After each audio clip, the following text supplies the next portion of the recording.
Hey, what's up guys? Motor Missile over here, and I'm making a video today in response to John at Three River Blades' 5K sub contest. Now, he's having a contest. You make a video before he gets to 5,000 subscribers, and this video is supposed to be on your concept of your idea of an ideal survival knife.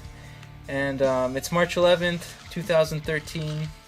Sipping on my cognac Hennessy Black with Coke because I'm fancy. But anyway, this is it. I'm not a knife maker. I'm not a knife expert. I'm just a novice knife collector at best. And you can see here, maybe right off the bat, you notice that in my knife design, the handle has a ring. This is a 1.2 inch ring. And the reason I think a survival knife, and I wish more knives incorporated rings in the handle, was because of the added bit of security you have when you're gripping a tool or a knife that has a ring. The fact that you can flip it really easily. If I had more room, I could flip this around quite easily. And I would like to see that on a large fixed blade. You know, whether I'm chopping away at something in a reverse stabbing grip like this, or even, you know, feel better on a straighter knife, but you know, you can put your thumb through it. You know, there's all kinds of extra advantages that come to having a ring in the palm of your, at the base of your handle. For example, if I had to make a makeshift spear, you can see I've also included a ring where the finger choil would be. You know, I could lay a stick beside this and use paracord or whatever material I have and make a pretty decent spear, you know, to spear fish or combat, you know, at a good bit of distance from my body, whether it be an animal or someone else. There's all kinds of benefits to having rings. Anyway, just so this isn't a crazy long video, the overall length of my knife would be 13 inches, and I would consider that a good medium-sized survival knife. Obviously, you know, when it comes to knives, there's always a compromise, just like picking out a gun. You know, you're never going to find one knife that has every design and feature for, you know, every single scenario, every preference you have. But the goal is to find a knife that meets, you know, that fulfills these needs, at least the majority of them more than others. So, this is my idea of a good survival knife. I have a finger loop here where, you know, your index could go through, and I think that would be also, you know, just a little bit of added help for slippery conditions and freezing cold conditions when you can't feel your hands, your fingers, and again, just an extra place to loop string through or tie the knife to something. So I think that adds a lot to a knife. As far as the glass breaker, doesn't have one. I believe this ring can be used, you know, as a glass breaker. Why not? And I suppose you could add a tiny little tip there, a triangle or something. But anyway, overall length 13 inches, 6-inch cutting edge, and I believe that's big enough to split wood with and do, you know, minimal small chopping jobs, but not too big so I can't skin an animal with. Like I believe if I was skinning a deer or something with a 6-inch cutting edge and a, you know, 7-inch handle, I have enough room to get in behind, you know, intestines and make those fine cuts. It comes in handy to not having crazy long blade. You know, again, this is my idea of an overall survival knife.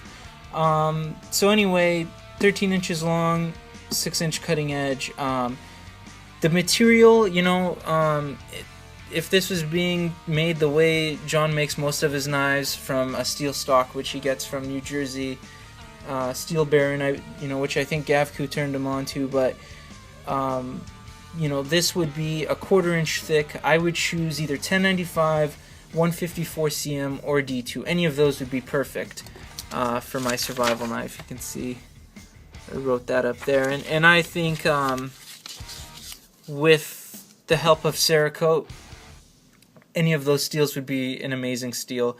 They take an edge easily is the primary reason for me choosing those metals. Excuse me. And you know, if you're out in the wilderness or some kind of survival situation, whatever sharpening system you have won't be probably the best of such, you know, won't be as good as what you have at home or in your shop. And 1095, 154, D2, I think, take an edge and hold it fairly well. They do rust, but oh well, most metals do.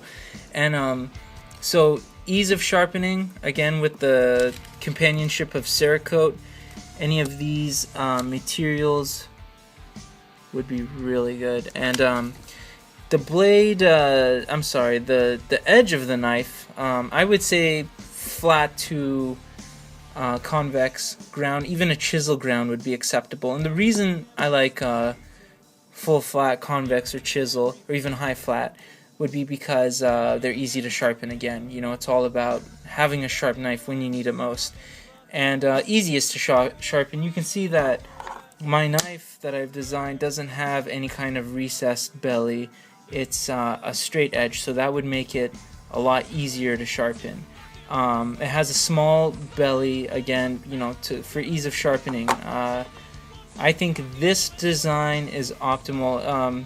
Fantasy knives that have a big recess in their belly, they look cool, but they're a real pain in the ass to sharpen. And if I'm in a situation where, you know, it's survival and I have to sharpen on a rock, I would want an edge of this shape in a full flat, convex, or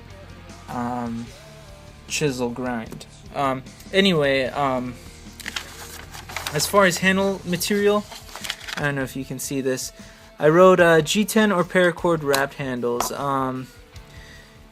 And the reason, you know, G10 would be what I prefer. Sure, you could wrap a little bit of extra paracord, and that would possibly come in useful, but I would rather have, you know, a separate coil of paracord or whatever going out into a survival scenario, rather than relying on what I have around my wrist or, you know, a knife handle.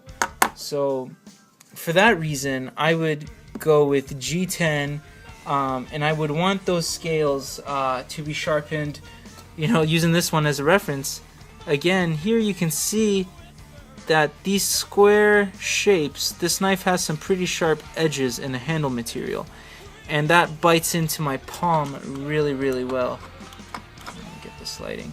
And again, that's why I think, you know, just having a micarta G10 scale and then sharp grinding it, you know, not necessarily in this pattern. I suppose any kind of checkered or square or triangle pattern would work. Just whatever has the most sharp edges, and you can see what I'm pointing to here. These sharp edges are on a three-dimensional scale, and they bite into your palm. So for wet, cold, slippery conditions, you know, that's how I would want the handle material to be carved out. I'm not an artist. It took me quite a bit of time to just come up with this blade and edit it and do everything I wanted. I wouldn't even begin to know how to draw out the grooved handle material, but you know, that gives you kind of an idea of what I mean. And you can see there's jimping on the spine here and jimping here, and then also leads up to a kind of ramp, which is cool. Just again, a little bit of added dexterity or whatever. Some jimping's always good. I love jimping. And then here you can see it has a Spyderco style loop, which you know, I just see that as serving as a possible point for a sling to go through, or you know, once again attaching it to a stick or something. Just gives it a little bit more diversity. That's all. So that's pretty much it. You know, again, the things that you can't see on this paper that I would like to mention would be that it has a full flat convex or chisel ground. I would prefer a G10 type material with a sharp square or pointy grooving for dexterity, and also the edge, the spine of the knife, and I'm referring to this here. Let's see if I can get to zoom in at all. I would want sharp edges on my knife so I could scrape flint on a fire starter or anything else. I should need. And then the final thing would be the CERACOTE. So sorry about that, a little bit of green compound on my knife, and that's pretty much it. Try to keep this knife quite sharp, just for fun. Whatever. But thanks, John. That's my entry. Let me know what you think.